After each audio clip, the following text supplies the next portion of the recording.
We pray for your continued blessing and favor to rest upon him. We pray for wisdom.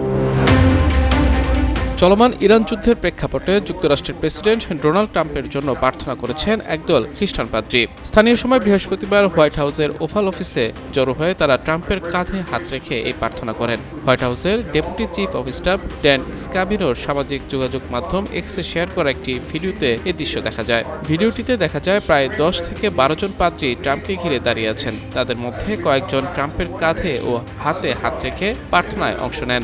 অন্যরাও একে অপরের কাঁধে বা হাতে হাত রেখে একসঙ্গে প্রার্থনা করেন। এ সময় একজন পাদ্রী ট্রাম্পের জন্য বিশেষ প্রার্থনা করেন। প্রার্থনার সময় ট্রাম্পকে চোখ বন্ধ করে শান্তভাবে বসে থাকতে দেখা যায়। তিনি মনোযোগ দিয়ে প্রার্থনা শুনছিলেন। এদিকে মার্কিন ইসরায়েলি হামলায় ইরানে নিহতের সংখ্যা বেড়ে 1332 জনে দাঁড়িয়েছে। ইরানি রেড ক্রিসেন্ট জানিয়েছে শনিবার থেকে এ পর্যন্ত এসব প্রাণহানি ঘটেছে। অন্যদিকে ইরানে চলমান সামরিক অভিযানের সময়সীমা নিয়ে নিজের আগের অবস্থান থেকে সরে এসেছেন যুক্তরাষ্ট্রের প্রেসিডেন্ট ডোনাল্ড ট্রাম্প। যুদ্ধের শুরুতে খুব দ্রুত অভিযান শেষ করার কথা বললেও এখন তিনি জানিয়েছেন লক্ষ্য পূরণ না হওয়া পর্যন্ত এই লড়াই চলবে এবং এতে যত সময় লাগুক তিনি পিছপা হবেন না। তবে মার্কিন যুক্তরাষ্ট্র ও ইসরায়েলি বাহিনীর সম্ভাব্য স্থল অভিযান তাদের জন্য বিরাট বিপর্যয় ডেকে আনবে বলে হুঁশিয়ারি দিয়েছে তেহরান।